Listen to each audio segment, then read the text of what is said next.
Without further ado, welcome back everybody to the grand finale of the Jerry Muller retirement celebration. And we're delighted to have, as the person to introduce Jerry, we're delighted to have Aaron Dominguez, Provost of Catholic University, to join us and to offer a few words before Jerry will speak. So Aaron, the floor is yours. Thank you, Michael, and thank you, Jerry, and welcome everybody. It looks like there's about 50 people signed on right now. That's great. I'm just really happy to, have known Jerry these past 5 years. I'm a relative newcomer to the university. Jerry's one of my senior colleagues who must have been one of the first senior faculty members to welcome me as a new dean of the School of Arts and Sciences who didn't know which way was north at the time. And Jerry's what we call an ordinary professor. I assume there's probably quite a few folks joining the call that aren't from Catholic University. Ordinary professor is the old-fashioned term, I suppose, that we hold on to dearly as what we call full professors here. There's nothing ordinary about it. I think it comes from the original Germanic Catholic titles that we gave to faculty members. But Jerry's been very generous with his advice and helped me as a newcomer to the university to learn the ropes. He's always been very generous with his advice and helpful, and certainly didn't pull any punches whenever he needed to set me back on the right course. And it's just been really great to get to know Jerry a little bit as a physics professor on my side, and him being one of the senior leaders of the history department on his side. Just a small little anecdote. I think it must have been a year or two after I had first come to Catholic University, I got invited to this kind of high-powered retreat in Vail, Colorado called the Renaissance Weekend, which is, I hadn't known anything about it until having been invited. They invite all kinds of high-powered intellectuals and Supreme Court judges and mayors and governors and leaders of the free world. And I thought, wow, I'm really special. And I bet you there's nobody here who's ever gone to the Renaissance Weekend from Catholic University, just patting myself on the back. And who do I see in front of me in the line checking into the hotel but Jerry Muller? Like, Jerry, how's it going? And so I think, Jerry, you must have been there to talk about your new book at the time on the tyranny of metrics in 2018. I think that's what it was. In any ways, it was really great to see Jerry there, and Jerry really is seen in the nation as a thought leader, and that's certainly why I'm sure he had been invited. And his book on tyranny of metrics is certainly anything that any uppity bureaucrat like myself should read. So it was well received.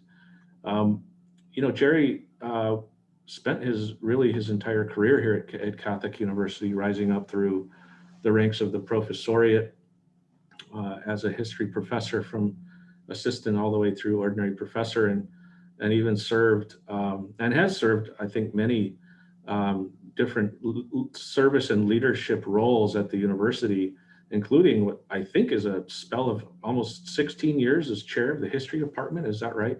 That's sick. Okay.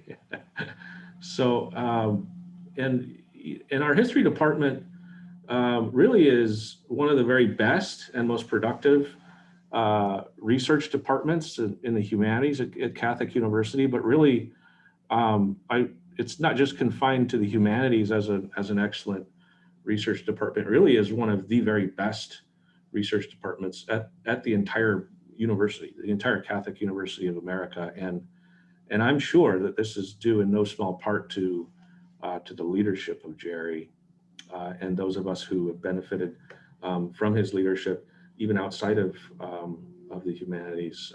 I think a great deal of thanks to Jerry and his time here at Catholic University. Besides that, Jerry really has an incredible range of scholarship and an incredible diverse range of thinking, from capitalism and political economy to family life, to nationalism, to conservatism, and to foreign policy. Really runs the gamut um, of, of many of the things that we do here at Catholic University, really in his work unifying, I'd say, this broad range of humanities and social sciences, and help make us and help us to be a great Catholic research university. So, so Jerry, thank you for being our colleague. Thank you for being a bit of a mentor to me and for being an example, and really just thank you for everything. So I'll pass it on to back to Michael and to Jerry. Well, thank you so much, Provost Dominguez, for those very kind and generous words. And I would say, without further ado, I mean, in this context, of all contexts, I think Jerry needs no introduction, or certainly no further introduction. So we'll go right to his talk on an intellectual journey, teaching and writing. Jerry, having listened to so many people this afternoon, I'm glad to say, or on your part, having listened to so many people, I'm glad to say you have the chance now to speak at some length. Thank you, Michael, and thank you, Aaron. I came to Catholic University in 1984, and I officially retired in June of 2020, though I actually stopped teaching at the end of 2019. So effectively, I was there for 35 years.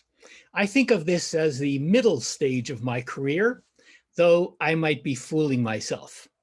If there's one thing that I've learned, it's that one can't predict the future. Not the world's future, not the country's, and certainly not one's own. My feelings towards Catholic University are primarily those of great gratitude. Gratitude for providing me with a place to teach and to teach with remarkable academic freedom. Gratitude for being a place respectful of scholarship and hospitable to it. Thinking back to the beginnings of my time at the Catholic University of America, it's remarkable to me how little I knew about some subjects. My horizons were broadened over the years by my contacts with other members of the department, especially those with whom I co-taught courses. In my early years, as Robert Townsend has mentioned, I co-taught a course on the history of the world in the 20th century with Nelson Lichtenstein, who was well on his way to becoming a leading historian of the American labor movement, and from whom I got a more class-oriented perspective on modern American history. Larry Poos opened my eyes to demographic history and the history of the family, when in parallel sections of Teaching Junior Seminar, we taught a book by Ferdinand Mount called The Subversive Family, an Alternative History of Love and Marriage. If I had to come up with a title to characterize my career so far, it would be something like The Making of an Intellectual Arbitrager, or How I Became a Legitimated Dilettante. Arbitrage refers to the process of taking advantage of the difference in price between two markets. In my case, it means taking ideas that might be familiar to people in one discipline or subdiscipline and making them available to people in other disciplines who would otherwise not be aware of them. Dilettante typically refers to a dabbler in some field, and it usually has an invidious connotation, but I mean it in a more value-neutral sense. My future as an intellectual arbitrager and legitimated dilettante probably began when I was a teenager. I had two career ambitions, but I didn't realize that to some degree they were in tension with one another. I went to the public library in Niagara Falls, Ontario, where we lived, and I read magazines like Commentary, Dissent, and Ramparts, and thought that I'd like to write for such magazines too. So on the one hand, I wanted to be an intellectual, that is, a person who wrote about broad issues of the day for a wide audience.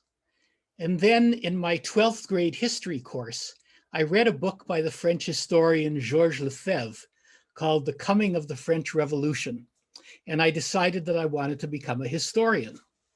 What I didn't quite understand at first was that there was a tension between these two roles, the role of the intellectual and the role of the scholar.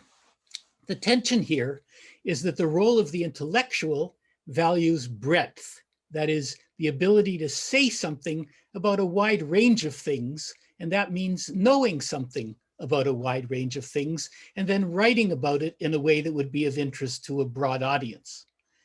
The role of the academic historian, on the other hand, demands a certain degree of depth, knowing a lot about a particular field or subfield and returning to it time and again. I'll come back to how I managed to resolve those tensions. So I entered college thinking I wanted to become a historian, but of what sort? I had no idea until near the very beginning of my freshman year. I attended one of Gerald Eisenberg's lecture courses on modern European intellectual history and decided I wanted to be an intellectual historian. One advantage of intellectual history, it seemed to me, was that one could read and write about a wide range of fields, from philosophy to the social sciences to literature. In short, for me at least, becoming an intellectual historian was a form of legitimated dilettantism. But like an intellectual, I wanted to gear my work towards a larger audience, not just those in the discipline of history or the subdiscipline of intellectual history. And for me, one advantage of being a historian was that I could move from one subject to another, as I've done over the course of my career, sometimes doubling back. At first, my main focus was on the political radicalization and de-radicalization of intellectuals and on the history of 20th century Germany, themes that were central to my first book that Jeffrey Herf discussed. In grad school, I became increasingly interested in the history of capitalism, and I can trace that interest to my reading of a book by David Landis, The Unbound Prometheus, about technology and modern European economic history. The subject of capitalism was a focus at that time of contemporary intellectuals who I admired, such as Daniel Bell, who wrote a book called The Cultural Contradictions of Capitalism, and Irving Kristol, who wrote a book called Two Cheers for Capitalism. Also of Jürgen Habermas, who wrote a book called Problems of Legitimation in Late Capitalism. This was in the mid-1970s, that was late capitalism. I knew from my studies of intellectual history that thinking about the market, about its cultural and political prerequisites and its effects, was central to many modern European intellectuals.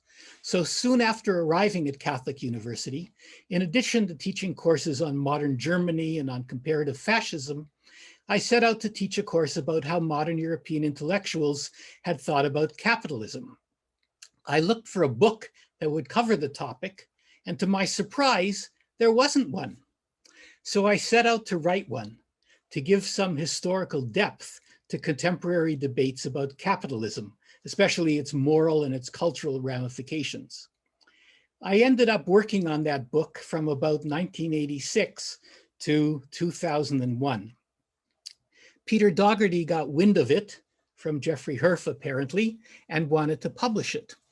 Along the way, as I immersed myself in writing the chapter on Adam Smith, I discovered that there was no book that explained the links between his two major works, The Theory of Moral Sentiments and The Wealth of Nations. So I considered writing such a book. And when I floated the idea with Peter, he was enthusiastic. And so I wrote Adam Smith and His Time and Ours, Designing the Decent Society. The title, I believe, came from Peter Dougherty, not the last time that I'd rely on him for coming up with titles. When I published that book, some of my Catholic University colleagues thought that I had strayed from the proper path of scholarship by writing a second book so distant from 20th century German history. In short, that I was a dilettante in the pejorative sense of the word. But since I thought of myself as an intellectual historian, to me, it didn't feel like straying. And I'm happy to say that, as Ryan Hanley has discussed today, the book did have some influence on the understanding of Adam Smith. It's still in print and continues to be cited. When I was in high school, I profited tremendously from an anthology edited by Irving Howe and Louis Kozer called Essential Works of Socialism. While I was writing the chapters in my capitalism book on Edmund Burke and Justus Moser, I recognized that There were many good books about particular conservative thinkers and some reasonably good books about particular national traditions of conservatism, but there was no good anthology of conservative thought that was cosmopolitan. So, in an act of intellectual arbitrage, I drew on my knowledge of American, British, and continental conservatism and edited my anthology of conservative thought. It's a book that I've used to teach both undergraduate and graduate students.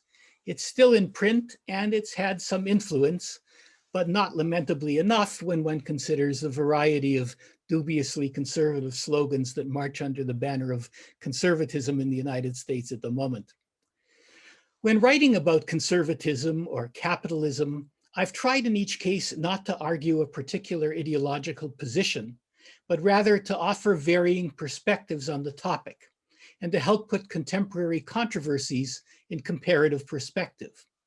That was most apparent, I think, in the big book that I finally published in 2002, The Mind and the Market, Capitalism in Modern European Thought. That too was a work of intellectual arbitrage, as I dealt with thinkers usually thought of as philosophers like Hegel, or economists like Schumpeter, or sociologists like Weber and Simmel, or poets like Matthew Arnold. And that book in turn led to a number of offshoots. Ben Steele invited me to speak to a forum that he ran on international economic matters at the Council on Foreign Relations in New York. That talk was put online at a time when the teaching company was looking to add to its courses related to economics. Someone there saw the talk and I was invited to do a lecture course for them. I used the occasion to expand beyond the thinkers that were the focus of my book, moving back in time to Thomas Hobbes and forward to contemporary American thinkers. That lecture course, Thinking About Capitalism, was completed in the late summer of 2008. That turned out to be an inauspicious time for capitalism, but the course sold quite well. And through that course, I was able to reach a wider audience. One of the people who listened to the course was the then editor of the magazine Foreign Affairs, Gideon Rose. And he invited me to do a kind of historical overview with some contemporary resonance, which was published in 2013 as Capitalism and Inequality, What the Right and the Left Get Wrong. Meanwhile, there was other cross-fertilization going on between what I was teaching about in classes at Catholic University and my writing. I had long been interested in the topic of nationalism and taught grad courses on it. For many years, I taught an undergrad course on Europe since 1945. In the early years of this century, that is the 21st century, there was a stream of new scholarship on the massive shifts of ethnic populations that had occurred in Central and Eastern Europe, not only during the Second World War, but in the years immediately thereafter. That led me to re-examine how ethnic nationalism had shaped contemporary Europe. At the time, many people regarded the recent breakup of Yugoslavia into ethnic nation states as surprising and anomalous. Yet when taking a broader historical view, it became clear that this was merely another act of a much longer play. And that led me to write an article published in Foreign Affairs in 2008 entitled Us and Them, the Enduring Power of Ethnic Nationalism. In it, I argued that ethnic nationalism had both negative and positive aspects, and that it was a far more powerful force than many people recognized. The piece was translated into several languages and made its way onto course syllabi, especially in the field of international relations. One of the things that I valued most about being a professor of history is that one can change one's interests without changing professions. That made it easier to combine the role of the professor with my aspirations to be an intellectual. After finishing The Mind and the Market, I wanted to turn my attention to something rather different. I started to begin my grad courses on classics of social science with Hobbes, and the deeper I read into Hobbes' Leviathan, the clearer it became that the relationship between religion and politics was central to the book, and that in order to undermine the claims of religion to political authority, Hobbes had brought his humanistic learning to bear in pioneering the critical study of the Bible. Now, one outstanding fact about teaching at the Catholic University of America was that it's a place where people took religion seriously. Not all people, of course, but plenty of faculty and students. I became increasingly interested in the relationship between religious belief and the historical study of religion, including the history of biblical criticism. I taught a grad course on that topic, in which, among others, we read Hobbes, Spinoza, Gibbon, Kant, John Henry Newman, Matthew Arnold, and Nietzsche. And I wrote a paper on that topic and thought about turning it into a book. One of the people who had written most acutely about that topic was Leo Strauss. And then in December 2003, I attended a public lecture about Strauss at the American Enterprise Institute. In the course of the talk, the speaker mentioned Strauss's analysis of Maimonides in Persecution and the Art of Writing. In the audience, I saw Irving Kristol and his wife Gertrude Himmelfarb, with whom I was already acquainted. At the reception that followed, I asked them about whether they remembered a seminar on Maimonides with a fellow by the name of Jacob Taubes, in which they had participated more than half a century earlier at the Jewish Theological Seminary in New York. Irving Kristol's eyes lit up. Remember, of course he did, for Jacob Taubes was unforgettable, the only really charismatic intellectual that Irving had met. Someone should write something about him, Irving averred. Maybe it should be you, Jerry, Gertrude suggested. Later that week, I attended a conference at the German Historical Institute, where I ran into Norman Birnbaum, a sociologist who had for a time traveled in the same circles as the Kristols, but had remained an unstinting man of the left. I knew that Norman had spent time in Germany and asked whether he had known Jacob Taubes. Yes, he responded, he certainly did. And he proceeded to regale me with his experiences with Taubes, Susan Sontag, and Philip Rieff altogether. The fact that Taubes had such politically wide-ranging associations intrigued me, and I began to do some research on him and discovered that in 1987, towards the very end of his life, he had given a series of lectures on the political theology of the Apostle Paul, which was published posthumously. How an ordained Orthodox rabbi like Jacob Taubes came to write about Paul and also about the radical right-wing intellectual Carl Schmitt seemed like an interesting subject, as did the larger question of why this fellow was associated at one time or another with everyone from the Kristols to Rudi Dutschke, a leader of the German New Left, and to religious thinkers, Catholic, Protestant, and Jewish.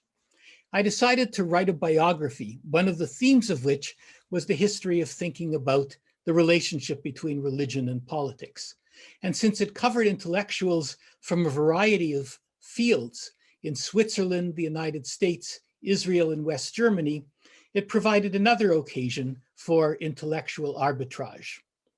But I had to learn a lot in order to write it.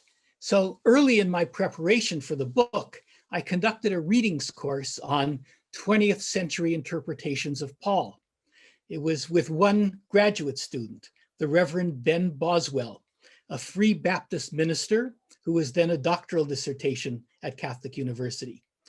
I learned as much from him as he learned from me, and the course was among the high points of my experience at Catholic University.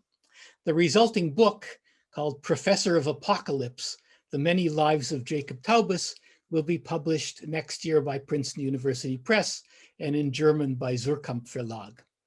But while I was working on the Taubes biography, my academic life took a new turn, which resulted in a most unexpected book. By 2006, I found myself one of the more senior professors in my department. It seemed to be my turn to do my duty and become the chair of the department. I took on the task with some hesitation, as I'd never wanted to administer anything or anyone. Indeed, that was one reason I'd become a professor. My friend Elliot Cohen, who had served in a number of positions in government and in academic life, assured me that it would be a valuable learning experience. And indeed, it was an experience in managing people, including staff, faculty, and my superiors in the institutional hierarchy. I also gained a greater appreciation for the difference that a competent administrator can make. I was fortunate that for much of my time as chair, our dean was my colleague, Larry Poos. And as chair, I had less time for scholarship, but I did manage to put together a series of interconnected essays into a small book, Capitalism and the Jews. Along with many satisfactions, one source of discontent emerged from my experience as chair. One source of the discontent that emerged from my experience as chair was the demand for more metrics to assure accountability. This demand, I discovered, came not so much from within Catholic University as from the bodies that regulated it. And my discontent led me to investigate what I took to be the cult of metrics, accountability, and transparency. And I wrote an article about it published in the American Interest in late 2015. Then things took an unexpected turn. Peter Dougherty had been my editor since the publication of my Adam Smith book. Actually, he was more than my editor. He became not only a friend, but a main conduit of ideas to me, as he would often discuss books in economics, sociology, and political science that he was publishing. By 2016, he had served as director of Princeton University Press for over a decade. He took me to dinner at the Tabard Inn, and much to my surprise, suggested that I turn the critique of metrics into a book, which he would publish. As was his wont and his talent, he suggested some authorities in a variety of fields whose works I should consult. I took him up on the offer, and the result was the book, The Tyranny of Metrics. And here was another case of intellectual arbitrage. The book offered some history, some philosophy of the social sciences, and drew upon ideas from economics, sociology, psychology, and organizational behavior. That book hit a nerve, or rather a number of nerves. It turned out to have a wider audience than any of my previous books, and it's now been translated into 10 languages. Let me say a word about audiences.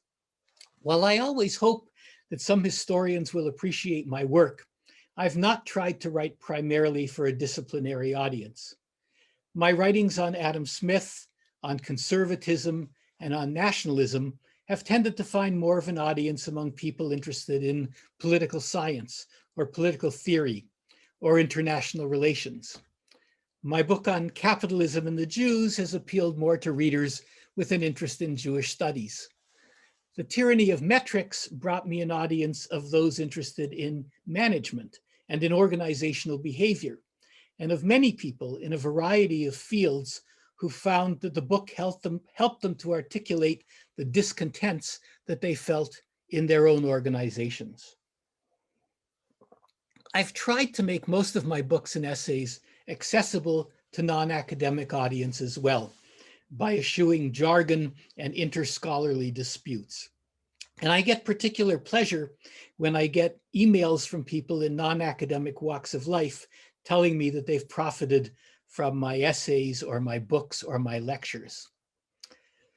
One of the ways in which I managed to put my dilettantism to productive use was by teaching a course in our honors social science track on the family and the market. I taught that course every couple of years over several decades. The content of the course changed somewhat from one iteration to another, but it always dealt with the question of how changes in the capitalist market affect the shape of the family, and how what goes on in families affects market outcomes. Some of the readings inevitably dealt with issues of mating and marriage, and I think that of all the courses that I taught, it was the one with the most personal resonance among the young men and women who participated. Some of those concerns were reflected in my writings and lectures about capitalism, and some will find their way into another book that I still plan to write. Some of those concerns also fed into a graduate colloquium that I taught in the fall of 2000 with my colleague Leslie Tentler, at a time when she was working on her important book on American Catholics and Contraception. The course was entitled Shaping Population: Fertility, Contraception, Eugenics, and Population Policy in Western Europe and the United States, 1870 to 1970. I plan to include the fruits of that inquiry in a book of essays on big topics in modern history that I hope to complete. As I've mentioned, I spent much of the last 2 years since I stopped teaching, finishing the life and times biography of Jacob Taubes that I had started in 2004. When it neared completion, I sent a draft to about 10 colleagues, including some who had been my teachers as undergraduates, namely Gerald Eisenberg and Paul Mendes-Flohr, and to Steve Whitfield, who, as he explained, I've known since my freshman year of college, and to Jeffrey Herf, who I've known for many decades as well. Their input and insights were invaluable, leading to some substantial revisions and I think improvements of the manuscript. To have a network that stretches back over 4.5 decades is a wonderful boost. Another person who read the Taubes biography in its later phases was my then doctoral student, Tommy Pattison.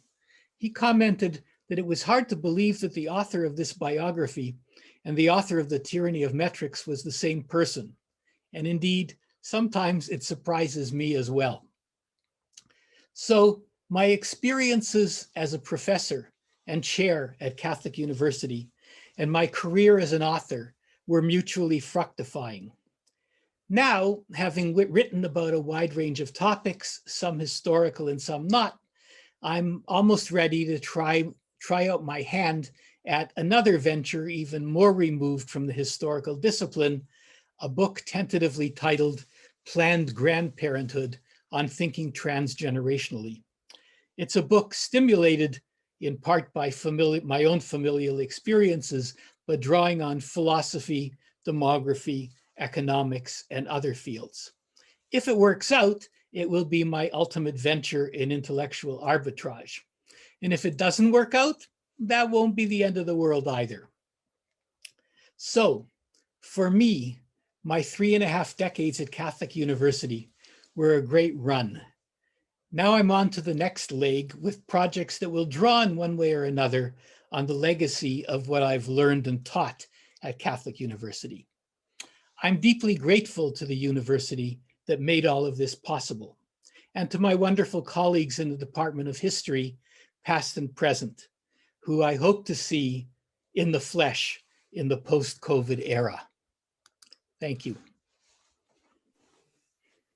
Well, thank you so much, Jerry, for all of that. And on the subject of thanks, I wanted to go back to the very beginning of the event that we've been holding this afternoon and now this early evening, and to thank Julia Young for all that she did to make this possible, to thank Mary Tesfea as well for all of her hard work to make this run so smoothly. I will say that this was, remarkable for Zoom, a glitchless, and that doesn't happen by accident. So I'm very grateful for all of the work that went into the execution of this event. I want to also once again thank all of the participants for the care, the humor, the insight, the learning, and the friendship that they put into their comments. Another of the virtues of having done this virtually is that we'll have a recording of this, and that wouldn't have been guaranteed if we had held this in person. And so I'm very happy that this is a record that will exist for us in the history department, and of course for you, Jerry, when you sort of wish to return to it, so it has a kind of permanence. But I'm so grateful to all of the participants who came and contributed in these ways. I feel, Jerry, like essentially everything has been said and said eloquently, and so I won't retrace the steps that we've taken. We'll just say a few very simple words by way of conclusion. I agree with Caroline that your voice is very much missed in faculty meetings, and your presence is very much missed, and your wisdom and your skepticism and all of that. But I'm also glad in a different sense that you no longer have to attend faculty meetings, because it's a little bit like the sandbags falling away, and the balloon can sort of rise that much higher when you don't have to make these time commitments And so in that sense, it's, I think, a very good new beginning, and it's nice to break some of those bonds with the university by retiring, but in a different sense, and this is to paraphrase what Ernie said, that he wished he had gotten to you sooner and sort of compelled you to stay on for another 5 or 10 years. I think we'll have to concede the fight in this respect and acknowledge that you have indeed retired. But I would urge, to the extent that I can in my capacity as chair and as friend, I would urge that when you and Sharon plan your grandparenting, that you plan it in the DC area, because we'd like to have you nearby. And that leads me to sort of 2 concluding points that we very much hope, Jerry, on your terms and at your volition, that you'll be as active a participant in the life of the department and the life of the university as you wish to be. So in that sense, we don't have to be too elegiac. I think we can just say it will be continued, all of these relationships, and I think very robustly for the coming years. And I will also say, it's one of the most difficult things at the moment is to plan anything under these pandemic conditions, but life does seem to be getting better. And we will have an in-person reception of some kind when this is possible, because I think it's just too inhuman to have all of this be conducted over Zoom. So I have my glass of something here, and I will just assume an audience that's sort of with me in this respect, and will toast with no spirit of sadness, but toast all of the many accomplishments and the many rich years. I like your term, mutually fructifying relationship between the university and your career, and between your career and the university. And so, as the Italians would say, 100 more years in terms of these mutually fructifying relationships. And we'll look forward to reading you in print, Jerry, and to following you in your many, sort of platforms and media. So I would say, conclude in the spirit of congratulation and also of celebration. Michael, thank you so much for taking the initiative to organize this. Thank you to Julia Young for all the work that she did behind the scenes. Thank you to all the participants who said such nice things about me. I thought some of the talks must have been written by my mom. And I also am grateful for the fact that we've recorded this and it will be available in the future for my grandchildren to watch. Meanwhile, thanks again to everybody, and take care. Yes, and thanks to you, Jerry, for everything. And we'll be in touch about the recording as soon as we can be. And we'll also be in touch with everybody who's attending here about doing something in person. So, thanks again. Have a wonderful weekend, everybody. And we look forward to seeing you soon. As you said, Jerry, look forward to seeing you soon in the flesh.